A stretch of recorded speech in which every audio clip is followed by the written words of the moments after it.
Good evening everyone.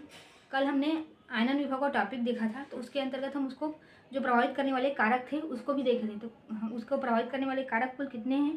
तो उसको प्रभावित करने वाले कारक कुल 4 हैं।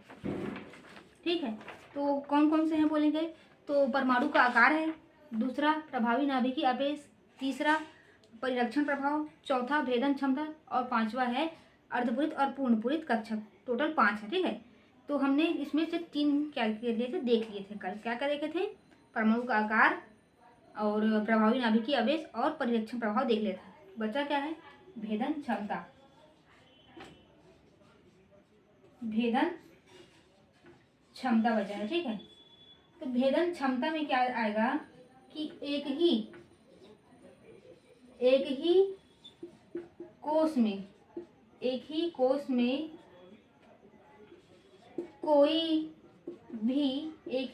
में कोई भी कक्षक नाभिक के जितना नजदीक है, जितना क्या है नजदीक है, उसका भेदन क्षमता क्या होगा? अधिक होगा। ये हुआ, ये हम बनाए क्या? नाभिक। ये क्या हो गया? उसका कोष हो गया। ठीक, इसमें एस रहता है, इसमें एस पी रहता है, इसमें एस पी और डी रहता है, इसमें एस पी डी और एफ रहता है। सबसे करीब कौन दिख रहा है? एस। तो भेदन क्षमता सबसे किसके ज्यादा होगा? एस का, फिर पी का, फिर डी का, फिर एफ का। तो भेदन क्षमता क्या होगा? सबसे ज्यादा होगा एस का, फिर किसका होगा? पी का, फिर होगा डी का, फिर होगा क्या? एफ का। ठीक, ये आपको भेदन क्षमता समझ में आ गया। तो अब इसको हम एक उदाहरण से, जो एक अपवाद है उसको हम देखते हैं। ठीक है, तो ये क्या हुआ? ये हुआ लिथियम हुआ, लिथियम के बाद है बेरिलियम, बेरिलियम के बाद है बोरान, बोरान के बाद है कार्बन, नाइट्रोजन, ऑक्सीजन, फ्लोरीन और नियान।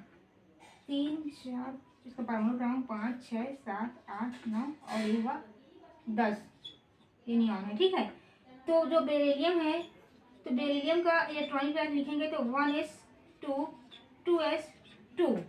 ठीक, बोरान का लिखेंगे तो बोरान का होता है 5, तो ये आ जाएगा 1s2 2s2 और 2p1 हो जाएगा क्या? बोरान का। ठीक, तो भेदन क्षमता एस का क्या है? ज्यादा है।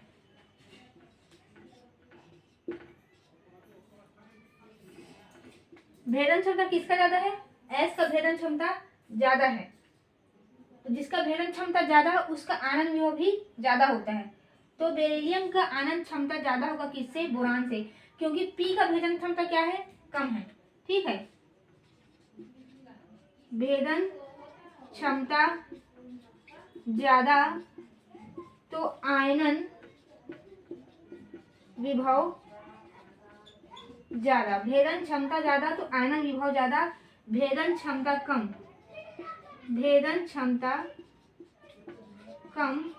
तो आयनन विभव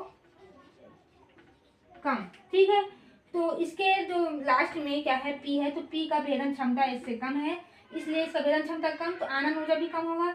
इसका भेदन क्षमता क्या है? इस के कारण अधिक है, तो इसका आनंद ऊर्जा भी अधिक होगा। इसलिए जब हमको बोला जाएगा कि आयनन विभव का बढ़ता क्रम जमाइए, और तो हम अब ध्यान रखना ये अपवाद है, इसलिए इसको जरूर देगा। क्या करना? आप बोरान को पहले रखना और बेरिलियम को बाद में रखना। ठीक, तो ये हो गया। अब हम देखते हैं, भेदन क्षमता हो गया, बचा क्या है? अर्धपूरित और पूर्णपूरित कक्षक बचा है। ठीक, तो अब हम स्टार्ट करते हैं अर्धपूरित और पूर्णपूरित कक्षक को। अर्धपूरित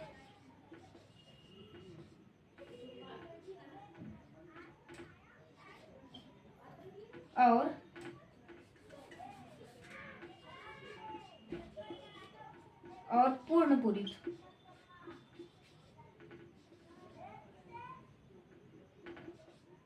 पूर्णपूरित। कक्षक। ठीक, देखो, जो अपूरित होता है ना, अपूरित वो क्या होता है, सबसे कम स्थायी होता है। अर्धपूरित अपूरित की अपेक्षा अधिक स्थायी होता है और पूर्णपूरित सबसे स्थायी होता है। पूर्णपूरित सबसे ज्यादा क्या होता है, स्थायी होता है। ठीक, अब देखते हैं हम उपकोष। उपकोष क्या क्या है, उपकोष है SPDF। ठीक, देखो S में टोटल 2 इलेक्ट्रॉन आएगा, अर्धपूरित होगा तो एक इलेक्ट्रॉन आएगा। ठीक है, P में टोटल 6 आएगा, अर्धपूरित रहेगा तो 3 आएगा। D में टोटल 10 इलेक्ट्रॉन होता है, अगर अर्धपूरित रहेगा तो 5 आएगा। F में टोटल 14 इलेक्ट्रॉन होता है, अर्धपूरित रहेगा तो 7 आएगा। ठीक, और अपूरित क्या होता है, अपूरित मतलब जैसे कि D है, D में कितना टोटल 10 इलेक्ट्रॉन रहते हैं, मान लो 7 है, 6 है, 8 है, तो ये अपूरित आएगा। P में टोटल कितना इलेक्ट्रॉन रहता है, 6, मान लो 4 है और 2 है, 1 है, तो ये अपूरित में आएगा। ठीक, तो अपूरित क्या होता है, अपेक्षाकृत कम स्थायी होता है। अर्धपूरित पूर्णपूरित की अपेक्षा कम स्थायी होता है, सबसे स्थायी होता है कौन, पूर्णपूरित।